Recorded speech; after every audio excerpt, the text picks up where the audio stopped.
Nagaaniif araarri Waaqayyoo hunduma keessaniif haa baay'atu. Ergaa sagalee Waaqayyoo karaa nama Waaqayyoo raajii duulaa fufaa mata duree qulqulluun qulqullummaa barbaada jedhu waliin hirmaana. Qulqulluun qulqullummaa barbaada. Maqaa Abbaa, kan Ilmaa, kan Hafuura Qulqulluu sadan Waaqee tokkootiin sagalee Waaqayyoo macaafa qulqulluu Isaayyaas boqonnaa 6 lakkoofsa 3 kaanee waliin ilaalla.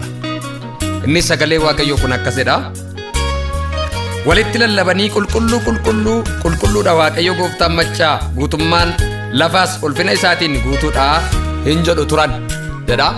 Sagalee kana mata duree qulqulluun qulqullummaa barbaada mata duree jedhuun waliin ilaalla. Qulqullummaa maalii badii cubbuudhaaf jettee biyya magariisee deebi'ii gootu moo'ee injifadhu. Biyyoon daamu faadhu nu wajjin jiraadhu iddoo nu qabadhu. Qulqulluun akkamittiin qulqullummaa barbaada? Qulqulluu ta'uudhaaf immoo maal yoo goone qulqulluu ta'uu dandeenya? Sagalee Waaqayyoo dabalataanii Qorontos isa duraa boqonnaa 15 lakkoofsa 35 ka'ee amma lakkoofsa 42tti waliin ilaalla. Namni qulqulluu ta'uudhaaf maal gochuudha qaba? Sagalee Waaqayyoo kanarraa qulqulluu Waaqayyoo qulqulluu akkuma inni ta'e ofii keenya qulqulluu gochuudhaaf jireenya keenya isa qulqullina hin qabne ajjeesuutu murteessaadha. Kanaaf sagalee Waaqayyoo keessaa Qorontos isa duraa boqonnaa 15 amma lakkoofsa 42tti waliin ilaalla. Namoonni tokko warri du'an akkamittiin kaafamu? Yommuu dhaga'amu dhagni isaanii maal fakkaata jedhanii hin gaafatota. Ati gowwaanana wanti ati facaaftu sun ofii isaatii yoo du'e malee biqilee jiraachuu hin danda'u. Sagalee kanarra dhaabbannee jechoota Waaqayyoo nu barsiisuu barbaadu biyya lafaa kanas ta'ee dhaloota ammaas ta'ee kan inni barsiisuu barbaadu tokko ni ilaalla.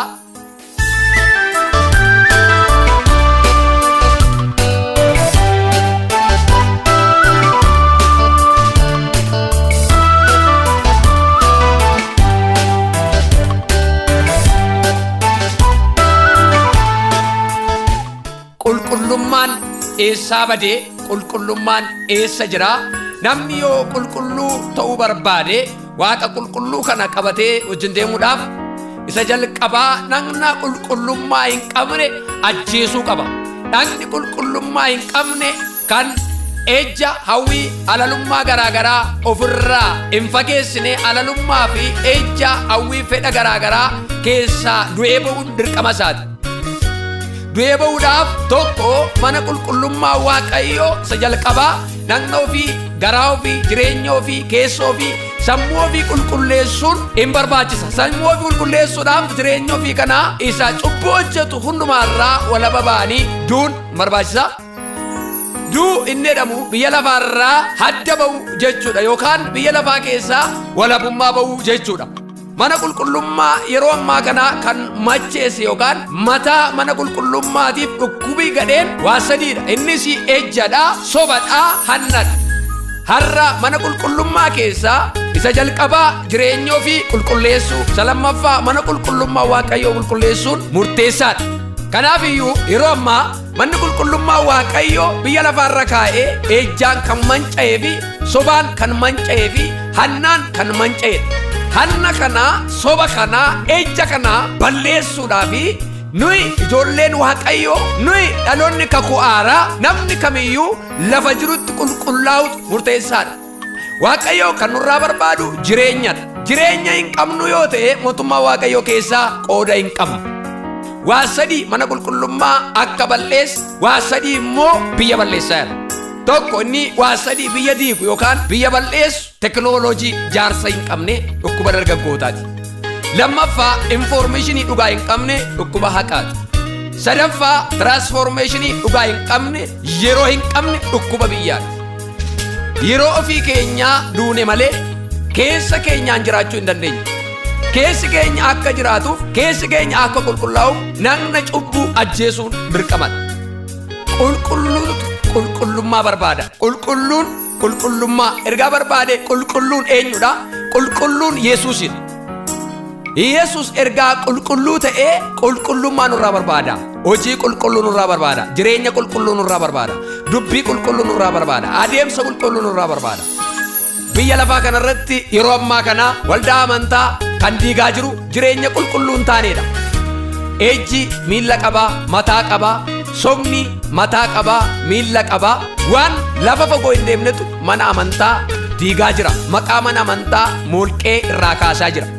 Kanaaf yeroo kana hanna mana qulqullummaa keessa jirutti dammaquudhaaf madaalamuutu gaariidha.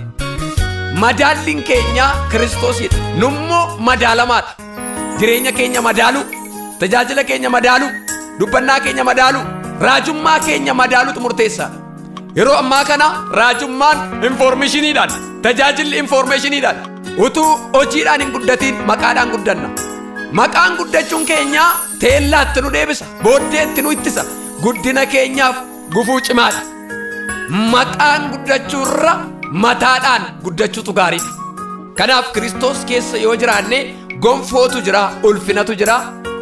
Mootummaa Waaqayyoo isa barabaraa argachuuf gonfoo isa dhumaa Gooftaa Yesuus Kiristoos biyya lafaa gaafa deebi'ee dhufu qulqullootaaf kennu yookaan gonfachiisu argachuudhaaf nuyi dhimma keenya Kiristoositti hidhannee waa'ee maqaa keenya ifnee waa'ee mataa keenyaatti yaaduun dirqama ta'a.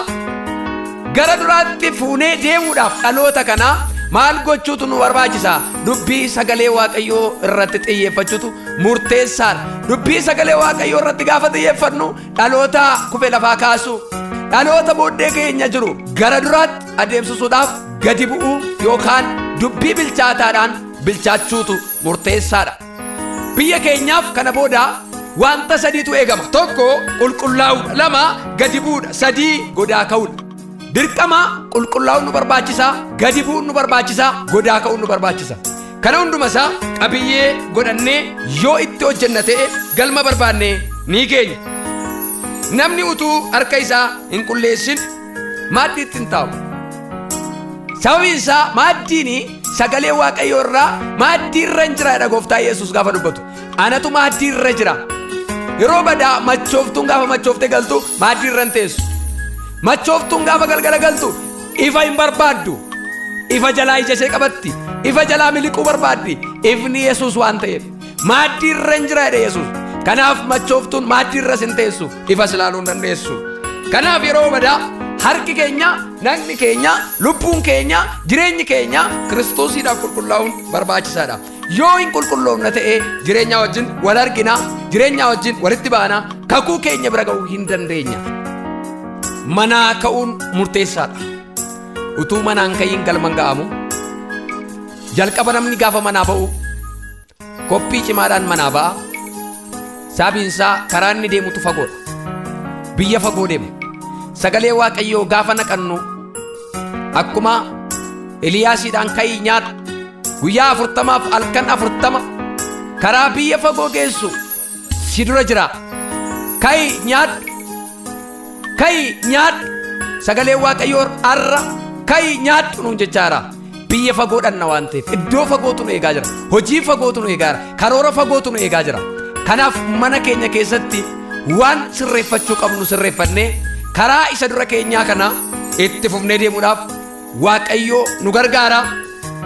Kanaaf yeroo badaa jireenya keenya keessatti dhadhaan murteessaadha. Dhadhaa jechuun mataadhaaf murteessaadha. Namni mataadhaa du'a mataa fayyaa, mataa erga dhukkubsate namni qaamni isaa guutummaan miidhamaadha. Sababiin isaa bulchaan qaama keenyaa mataa keenyaadha waan ta'eef. Dhagaa ta'urra dhadhaa ta'utu gaarii. Dhadhaan mataa fi dhagaan manaa fi Phexroosii Yesuusiif deebii gaafa deebise Yesuus akkasitti jedhe, ati dhagaadhaa manatu sirratti ijaarama, mana qulqullummaa koo sirratti ijaara. Egaa dhadhaaniif dhagaan wal gata. Dhadhaan mataa ijaaraa, dhagaan immoo mana ijaara. Dhadhaa ta'utu filannoo guddaadha. Dhagaa ta'urra dhadhaa ta'utu filannoo guddaadha. Yeroo ammaa kana mataa diigame, biyya diigame, sammuu diigame ijaaruudhaaf dhadhaa ta'utu murteessaadha. Mataa badeef dhadhaa gaafa taanu dhadhaa ta'uudhaaf immoo sagalee Waaqayyootiin bullaa'uun nu barbaachisa. Sagalee Waaqayyootiin bilchaachuutu nu barbaachisa. Sagalee Waaqayyoo nu keessatti akka damma ijaaramuutu murteessaadha. Akka aannanii nutti nammuutu murteessaadha. Gaafa sana biyya keenyaaf mataa biyya keenyaatiif dhadhaa ta'uun hin barbaachisa. Wanti guddaan bara 2014 kanaa booda wanti ta'u Waaqayyo namoota hedduu lafaan kaasa, maqaa hin kennaa fi mataa immoo hin godha. Waaqayyo waa sadii godha. Tokko lafaa kaasa, nama hedduutu lafaa kaa. Maqaa kennaaf Waaqayyo, maqaa kaleessa hin qabne, maqaa bara darbe hin qabne, maqaa ergaa dhalate hin qabne argata namni. Inni lammaffaan mataa ta'a. Waaqayyo biyya tuffatame, iddoo tuffatame, lammii tuffatame kana Waaqayyo mataa godha. Eenyummeessaa biyyaa godha Waaqayyo. Eenyummaa biyyaa godha. Namatu maqaa koo dhaate, maqaa biyya keenyaa dhaate, lafa jirruu kana dhaate biyya fagoo ga'uu danda'a. Yoo maal taane, yoo qulqulloofnedha, yoo qulqulluutti hidhannedha, yoo qulqulleessine garaa keenya, yoo qulqulleessine sammuu keenya, yoo qulqulleessine laphee keenya, mataa addunyaa ta'uu dandeenya. Eenyummaa addunyaa ta'uu dandeenya. Eenyummeessaa nu godhata namni. Kiisiidhaan nu fudhatee eenyummeessaa nu godhata. Tiraafikii karaa darbaa eenyummeessaa biyya fagoo taana. Kanaaf eenyummaa keenya beekuuf gaariidha. Lafa arra baqachaa jirru kana, lafa arra irraa butachaa jirru kana Waaqayyo dhufeera. Ergamaan Waaqayyo buufateera. Lafa ergamaan Waaqayyo buufate namoonni biyya Yerusaalemitti Beetelem irraa baqatu. Beetelemitti garuu ergamaan Waaqayyootu adeemaa jira. Maal gochuudhaafi? Yesus ilma Waaqayyootu biyya sanatti dhalachuudhaafi, mootii nagaatu argamuudhaafi, eenyummaa biyya sanaa bareechuudhaaf Waaqayyo, eenyummaa biyya sanaa miidhagsuudhaaf Waaqayyo gara biyya sanaatti adeemaa jira. Biyya keenyatti barana Waaqayyo adeemaa jira. Dhaloota kufan lafaa kaasuudhaafi, dhaloota hedduu maqaa hin qabne maqaatti kennuudhaafi, dhaloota hedduu ulfina hin qabne ulfinatti kennuudhaafi, dhaloota hedduu biyya hin qabne biyyatti kennuudhaaf gara biyya keenyaatti ergamaan Waaqayyo seeneera hojii guddaa hojjechuudhaafi. Kanaaf biyya keenyaaf waan gurguddaa sadi akka inni ta'u lafaa nu kaasa Waaqayyo, maqaa nu kenna Waaqayyo, mataa nu godha Waaqayyo. Kanaaf qulqulloofne Waaqayyoon cibne, Waaqayyoon haammannee qabachuu akka dandeenyu Waaqayyo nu gargaara. Beetlehem keessaa jireenyatu bade malee jiruun jira, wanti garaa garaa jira, bareedinni jira, mootiin nagaan dhalachuudhaafi namni ulfinaa jira, namni qulqullaa'e hedduun isaanii jiru. Mana Waaqayyoo itti ol seene kabaja qaba. Mana Waaqayyoo itti ol seene guddummaa qaba.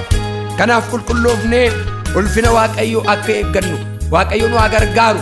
Jecha kanatti aansee wanta dubbadhu halalummaarraa, xuraa'ummaarraa, waan biyyi lafaa nurraa barbaaduuf, waan seexanni gurra keenyaan qaama miira keenyaan hojjechuu barbaadu hundumaarra lagannee tuffannee yoo irraa deebina ta'e Gooftaan galgala keenya hin bareechaa, dhuma keenyatti gonfoo nuu kenna. Galanni siif haa ta'u. Sagalee kana waan nutti dubbatteef ulfaadhu. Maqaa Yesuusiin ameen.